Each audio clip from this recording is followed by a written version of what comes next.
कल की सत्संग का सार।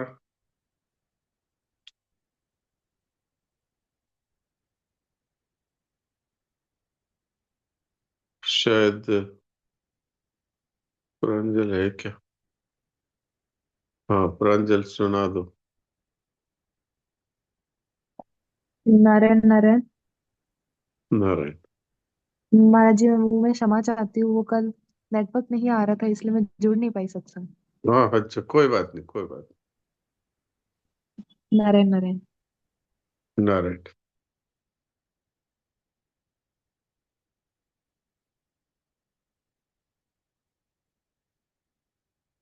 तो पहले गीता जी का शुद्ध पाठ कर लेते हैं।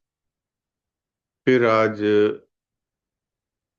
कहानी का दिन है, इसलिए कहानी सुनाएंगे। रामनारायण जी कहानी सुनाएंगे। और भी कोई कहानी सुनाना चाहे, शिक्षाप्रद कहानी होनी चाहिए, तो वो भी हाथ खड़ा कर सकता है। अभी तो पहले गीता पाठ करते हैं। आज 5वें अध्याय का 21वां श्लोक है।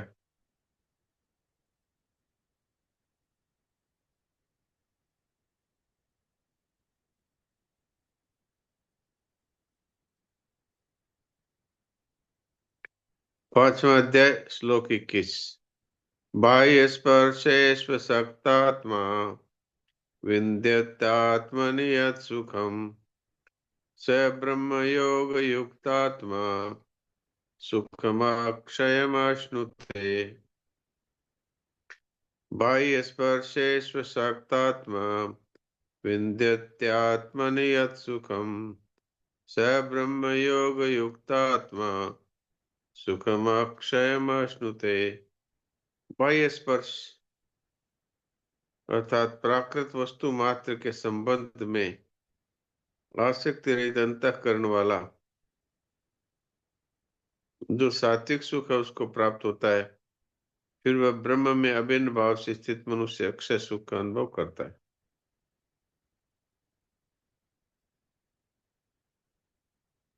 आप में से अब जो पाठ करना चाहे वो लोग हाथ खड़ा कर दें। सविता अरोड़ा, बोलिए। प्रणाम डॉक्टर साहब। प्रणाम। बाह्य स्पर्शे स्वशक्तात्मा विन्दत्यात्मनि यत् सुखम स ब्रह्म योग युक्तात्मा सुखमक्षयमश्नुते। अच्छा। नारायण नारायण। सुलोचना देवी।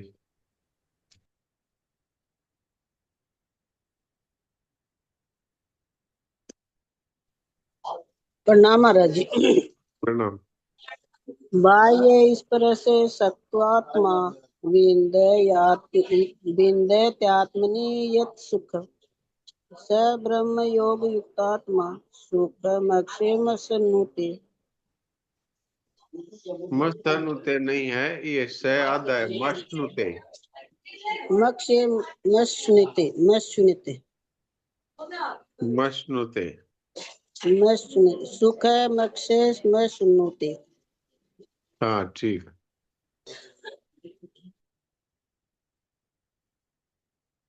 पिस्ता देवी। नारायण नारायण जी सर। नारायण। श्लोक नंबर 21। बाह्य स्पर्शी स्वशक्तात्मा विद्यन्त्यात्मनि यत् सुखम स ब्रह्म योग युक्तात्मा सुखमक्षयमश्नुते। बाह्य स्पर्श से सब, सब नहीं है, स्व। बाह्य स्पर्श से स्वशक्तात्मा। बाह्य स्पर्शी सपर, स्वशक्तात्मा। सपर सपर से स पूरा नहीं है। अच्छा। स्पर्श से। बाह्य बाह्य स्पर्शी सशक्तात्मा विद्यात्मनि यत् सुखं स ब्रह्म योग युक्तात्मा सुखमक्षयमश्नुते। ठीक है।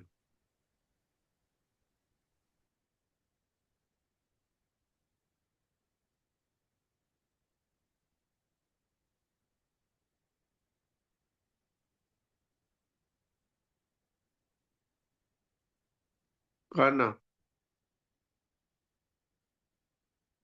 राम राम। राम राम।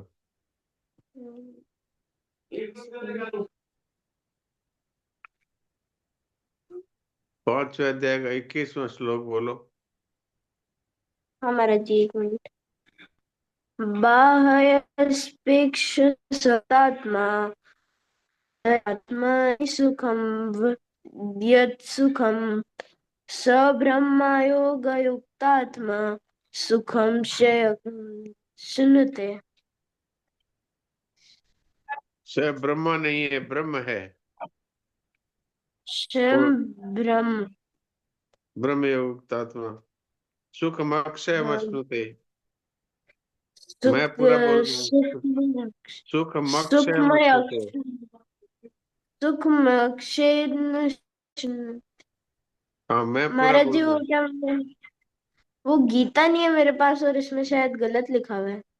अच्छा, गीता नहीं है, फिर काय हाँ से वो पढ़ रहे बाहर हो? आएगा। वो अच्छा अच्छा, मैंने तो यूट्यूब से स्क्रीनशॉट लिया था। अच्छा अच्छा, कोई बात नहीं, ठीक है। नारायण नारायण।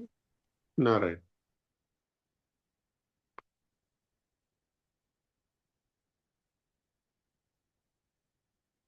संतोष भाई बोलिए। नारायण नारायण जी से प्रणाम कर रही हूँ। नारायण नारायण। ब्राह्स्पर्शे स्वशक्तात्मा विन्दमत्यात्मनि यत् सुखं स ब्रह्मयोग मुक्तात्मा सुखमक्षय मश्नुते। नारायण नारायण। से ब्रह्म योग युक्तात्मा है। स ब्रह्मयोग युक्तात्मा। ठीक है।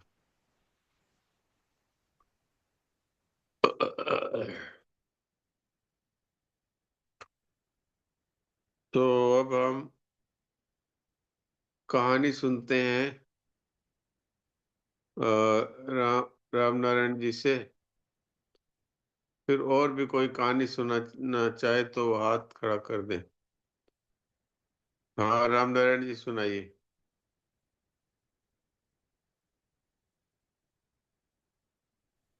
प्रणाम महाराज जी। प्रणाम। कहानी का हेडिंग है क्रोध की औषधि क्षमा। क्रोध की औषधि क्षमा, सुनाइए। गांव के हाट में एक जुलाहा अपने हाथ से बुनी धोतियां बेच रहा था। लोग उस जुलाहे के गुणों की बहुत प्रशंसा करते थे। एक जवान आदमियों की टोली आई और हंसी ठिठोली करती हुई उधर से निकली। एक जवान आदमी ने वृद्ध के संत स्वभाव की तारीफ करते हुए कहा कि इन्हें कभी भी क्रोध नहीं आता। एक युवा ने उस वृद्ध को क्रोधित करने की ठान ली। उसने अपनी टोली के सामने ही वृद्ध से धोती की कीमत पूछी। वृद्ध ने कहा, 2 रजत मुद्रा। उस शरारती लड़के ने धोती फाड़कर आधी कर दी और आधी का दाम पूछ लिया कि आधी का कितना पैसा दूं। उसने कहा कि 1 रजत मुद्रा। उत्तर पाकर लड़के ने धोती फाड़ दी। वह धोती को फाड़ता ही चला गया और कीमत पूछता रहा यहाँ तक कि सारी धोती का नाश कर दिया। अंत में बूढ़े ने कहा कि अब धोती ही नहीं है, आप फ्री में ले जाओ। वृद्ध की सहनशीलता से प्रभावित होकर लड़का उनसे क्षमा मांगने लगा। वृद्ध की सहनशीलता से प्रभावित होकर लड़का क्षमा मांगने लगा और धोती के पूरे दाम देने लगा। वृद्ध ने कहा, बच्चे, खेल खेल में कुछ नुकसान कर दे तो पिता उनसे कोई दाम थोड़ी लेता है, दाम नहीं लेता। उस युवा की आंखें डबडबाई और वह अत्यंत लज्जित हो गया। यह वृद्ध जुलाहा था दक्षिण भारत का प्रसिद्ध संत तिरुवल्लुवर। यह वृद्ध वाह जुलाहा था दक्षिण भारत का प्रसिद्ध संत तिरुवल्लुवर। तिरुवल्लुवर। नारायण नारायण। वाह वाह, बहुत अच्छा। एकदम क्रोध तो आया ही नहीं, पूरी धोती के टुकड़े टुकड़े कर दिए फिर भी, और पैसे भी नहीं लिए। अच्छा, तो अब और कौन कौन कहानी सुना रहे हैं? सविता जी सुनाइए आप। फिर नंद किशोर जी और सुरेश जी से बात करते हैं। राम राम। राम राम। कहानी का शीर्षक है सबसे बड़ा धर्मात्मा। हाँ एक राजा के 4 बेटे थे।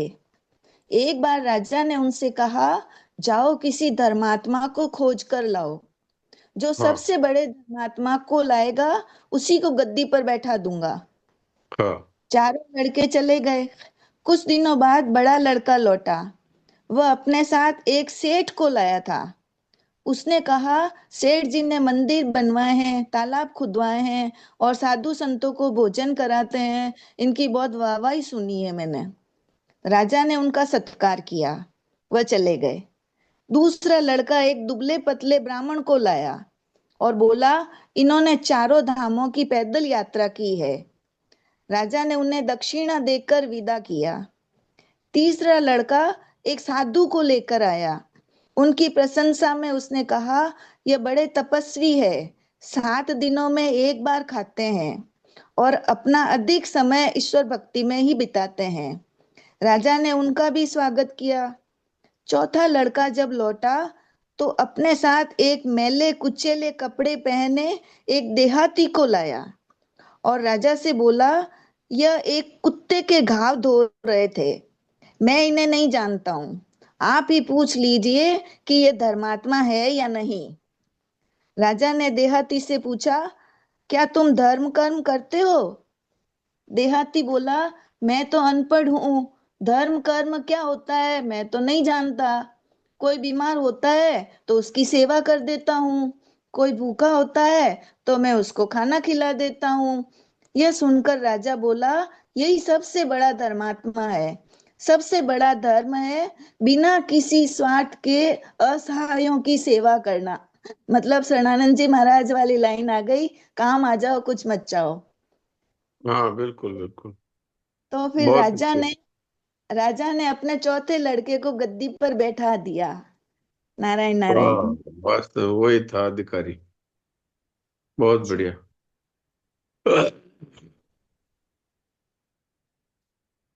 हाँ नंद किशोर जी आप बताइए। प्रणाम जी साहब। प्रणाम। कहानी का शीर्षक है खुशी बांटो और खुश रहो। हाँ सुनाइए। एक कंजूस सेठ था। उसकी कंजूसी के कारण पड़ोसी, मित्र, रिश्तेदार, यहाँ तक कि उसकी पत्नी और बेटे भी उससे नाराज थे। बेटे अपनी माँ को लेकर अलग रहते, अन्य लोग उससे बात तक नहीं करते थे। सेठ शुरू शुरू में तो बड़ा खुश रहा कि चलो अच्छा हुआ, अब बचत ही बचत होगी। लेकिन कुछ ही दिनों बाद वह बोर हो गया। अकेलेपन के कारण जल्दी ही उसे बीमारियों ने घेर लिया। उसने खूब इलाज कराया पर कोई लाभ नहीं हुआ। सेठ की दिनों दिन खराब होती हालत पर एक सज्जन पड़ोसी को दया आ गई। उसने सेठ के पास जाने का निश्चय किया। वह अनाज के दानों से भरा एक थैला सेठ के पास ले गया। बोला, सेठ जी, अगर आपको अपनी खुशियां दोबारा चाहिए और सेहत ठीक करनी हो तो रोज सुबह आप एक मुट्ठी अनाज अपने आंगन में बिखेर दिया करें। फिर आपको अपने आप पता चल जाएगा कि इसका कितना फायदा है।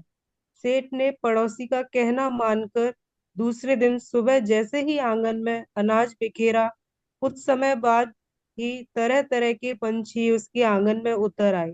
सारा सारा सारा आंगन पक्षियों की मधुर चहचहाहट से गूंज उठा। पक्षी बहुत देर तक सेठ के आंगन में फुदकते रहे। सेठ को बड़ा आनंद आ रहा था। अब तो सेठ का यह रोज का क्रम बन गया। सुबह आंगन में अनाज बिखेरता और पक्षियों का मधुर कलरव सुनता, उनकी मनमानी गतिविधियां देखता। धीरे धीरे सेठ की तबीयत ठीक होने लगी।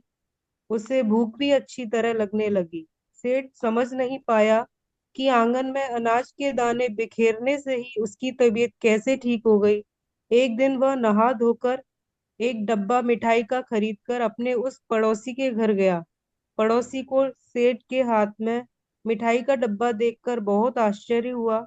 उसने सेठ को प्रेम पूर्वक बैठाया, उसका हाल चाल पूछा।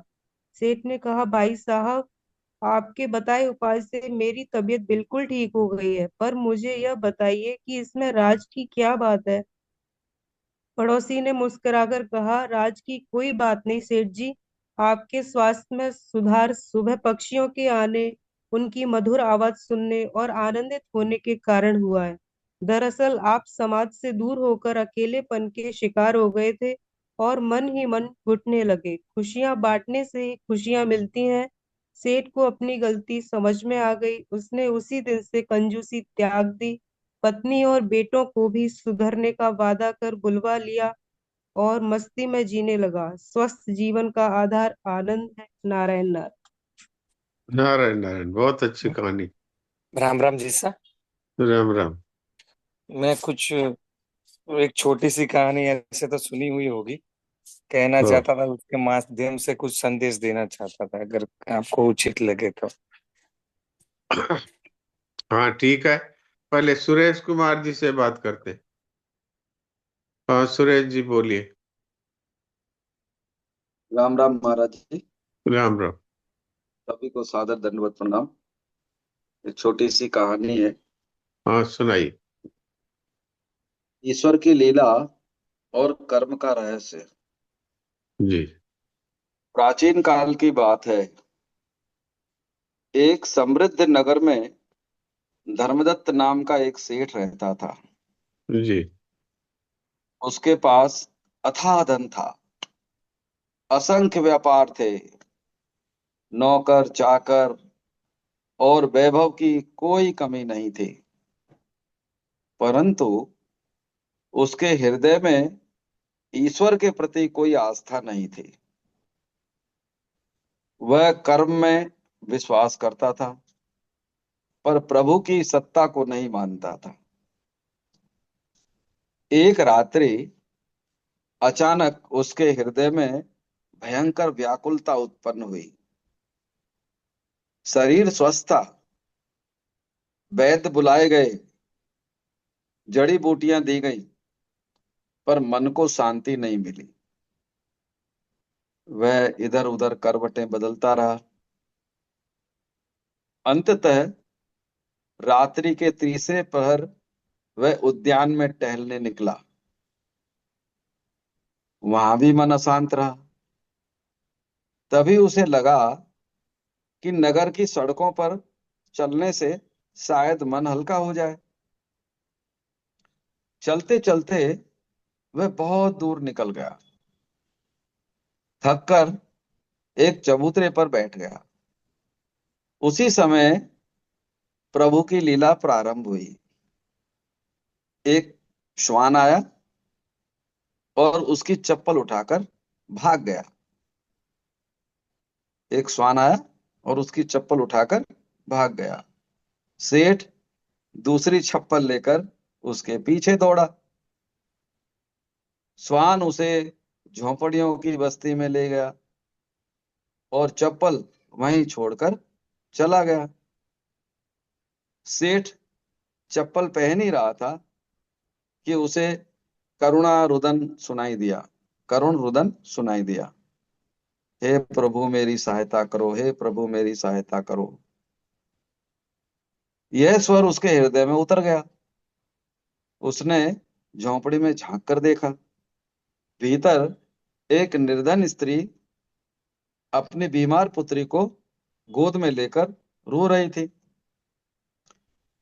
पूछने पर उसने कहा, हे स्वामी, मेरी पुत्री मृत्यु से जूझ रही है, मेरे पास उपचार के लिए कुछ भी नहीं। उसी क्षण सेठ का हृदय द्रवित हो उठा। उसने बिना जाति धर्म या पहचान पूछे तुरंत सहायता की। दूत भेजकर रथ बुलवाया, बालिका को वैद्यालय यानी दवाखाने पहुंचाया और समस्त उपचार का भार स्वयं उठाया। न केवल उपचार, बल्कि उस स्त्री को आश्रय, सेवा और पुत्री को शिक्षा का वचन भी दिया।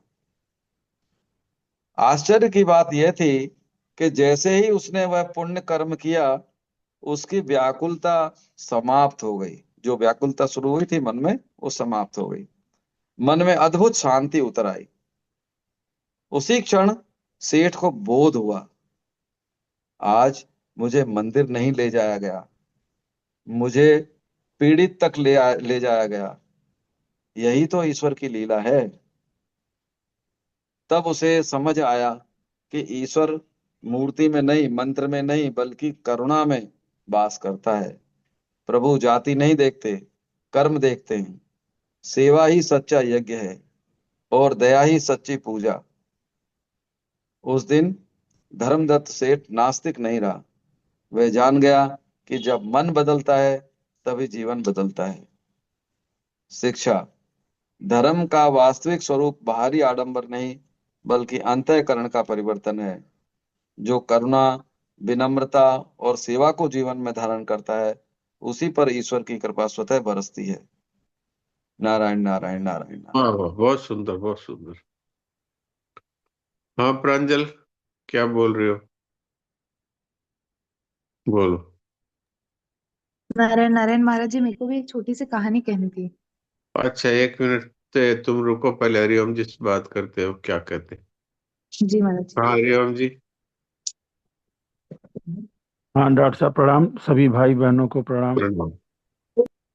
एक कोई बहन जी ने 3 बजे वाले में प्रश्न रखा था हाँ कि मेरा जागृत अवस्था में जो होनापन का ज्ञान है, हाँ जी वह ज्ञान बुद्धि और अहम के द्वारा ही पता चलता है, जी। और गाढ़ नींद में जब ये नहीं रहते हैं तो वो स्वयं की स्थिति में तो रहता है, लेकिन वो बेहोशी की स्थिति रहती है शरीर की।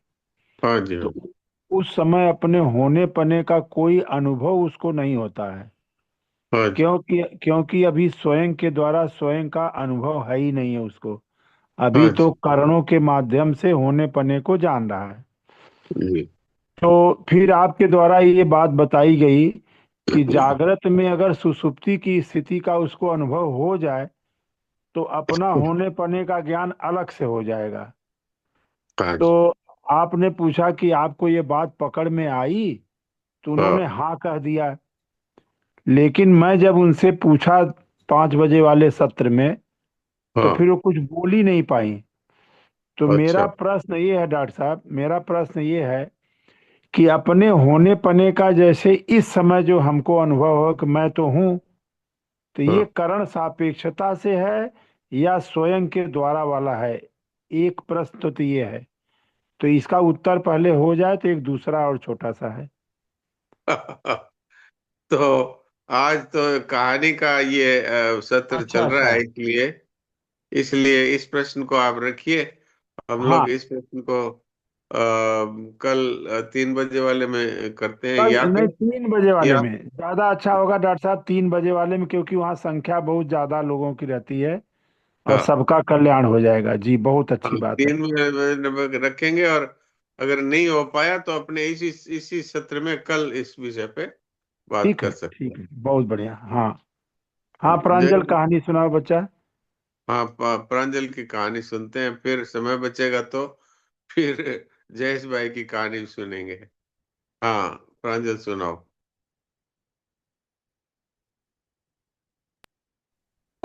नारायण नारायण। कहानी का नारायण। शीर्षक है, जैसा दिखता है वैसा होता नहीं। तो एक अच्छा। बार एक सेठ और सेठानी होते हैं। तो जो सेठानी की जो पड़ोसी होती है, वो एक बहुत महंगा नया हार लेके आती है। तो उसे देख के जो सेठानी के मन में थोड़ी सी ईर्ष्या उत्पन्न हो जाती है। तो उस समय जो सेठ का जो धंधा होता है वो इतना अच्छा नहीं चल रहा होता है। पर तो भी सेठानी जिद पे अड़ जाती है कि मेरे को तो वैसा का वैसा नया हार चाहिए। तो सेठ मजबूरी में आके एक नकली हार ला के दे देता है और कहता है कि ये असली है। तो सेठानी बड़ी खुश हो जाती है और उसे पहन के उस अपनी पड़ोसी को बताती है, और फिर उसे तिजोरी में बंद करके रख देती है। तो एक रात एक चोर आता है और उस हार को उठा के लेके चला जाता है। सुबह उठ के जब सेठानी को पता चलता है, तो वो तो रोने लग जाती है, विलाप करने लग जाती है। पर सेठ को तो पता था कि वो हार नकली है, उसके अंदर इतने ज्यादा रुपए लगे नहीं। तो वो बैठे बैठे मन में हंस रहा होता है। तो इससे ये पहली शिक्षा तो ये मिलती है कि कभी हमें ईर्ष्या नहीं करनी चाहिए। और दूसरी ये मिलती है कि जो इस संसार को सच्चा मान लेता है, वो जीते जी तो दुखी रहता है और मरने के बाद भी दुखी रहता है। पर जो इस संसार के अभाव को जान लेता है, वो जीते जी भी शांति और प्रसन्नता से रहता है और मरने के बाद भी उसे भगवत प्राप्ति होती है। नारायण नारायण नारायण नारायण। बहुत सुंदर, बहुत सुंदर, बहुत सुंदर। जयेश भाई, आप बोलिए। राम राम जी सर। राम राम। कहानी तो कुछ सामान्य ही है, पर उसका जो अर्थ निकलता है वो बाद में बताता हूँ समय बचने पर। हाँ जी, हाँ जी। एक महात्मा जा रहे थे, जी। तो रास्ते में उन्होंने देखा बहेलिया जाल बिछा रहा था और दाने डाल रहा था। तो हाँ, उन्होंने देखा ये तो पंछी को फंसाने के लिए ये कर रहा है। तो वो पंछियों की भाषा जानते थे, तो कुछ हाँ, पंछी उड़कर आ रहे थे, उनको वहीं से खड़े खड़े उन्होंने बताया, यहाँ अगर आप यहाँ दाने मत चुगना, अगर चुगोगे तो फंस जाओगे। हाँ, अ, इस तरह की बात थी, तो उन्होंने फिर भी वो पंछी वहां बैठ गए दाना चुगने की भाव से। तो काफी हाँ, सारे पंछी वहां जाल में फंस गए। पर हाँ, अंदर दो चार पंछी कुछ ऐसे थे कि चलो फंस तो गए, पर अभी रोने से क्या फायदा, अभी वो बहेलिया आएगा फंस जाएंगे, इसके बजाय अपने सारे मिलकर उठ जाए। हाँ, तो वो दूसरे पंछियों ने भी वो बात सुनी, वो जाल के समेत ही उड़ गए।